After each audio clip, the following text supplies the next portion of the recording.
এই সূরাটি আয়তনে ছোট হলেও মর্যাদার বিচারে কোরআনে কারীমের শ্রেষ্ঠতম সূরা সমূহের মধ্য থেকে অন্যতম।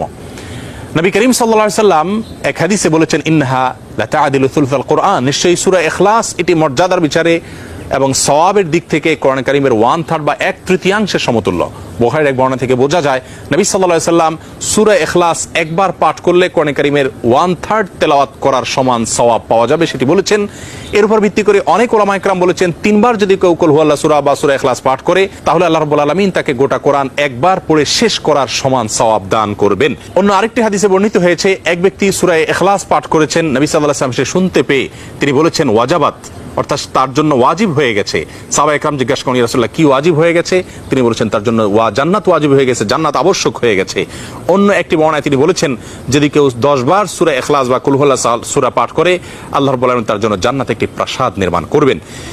মসজিদে কুবার একজন ইমাম নিযুক্ত ছিলেন, যিনি প্রতি রাকাত ফরজ নামাজে সূরা ফাতিহা পাঠ করার পর যখন অন্য সূরা মেলানোর অপশন আসে তিনি প্রথমে সূরা ইখলাস পাঠ করেন, এরপর অন্য সূরা পড়েন।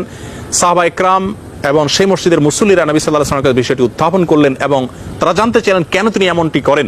সূরা ইখলাস এটি তো প্রত্যেক রাকাতে পড়াটা বাধ্যতামূলক নয়, সূরা ফাতিহার পর তিনি নিয়মিত এটি কেন করেন? সেই ইমামকে ডেকে নবী সাল্লাল্লাহু আলাইহি ওয়াসাল্লাম জিজ্ঞাসা করলেন এর কারণ সম্পর্কে। তখন তিনি বলেন, ইয়া রাসূলুল্লাহ, আমি সূরাটাকে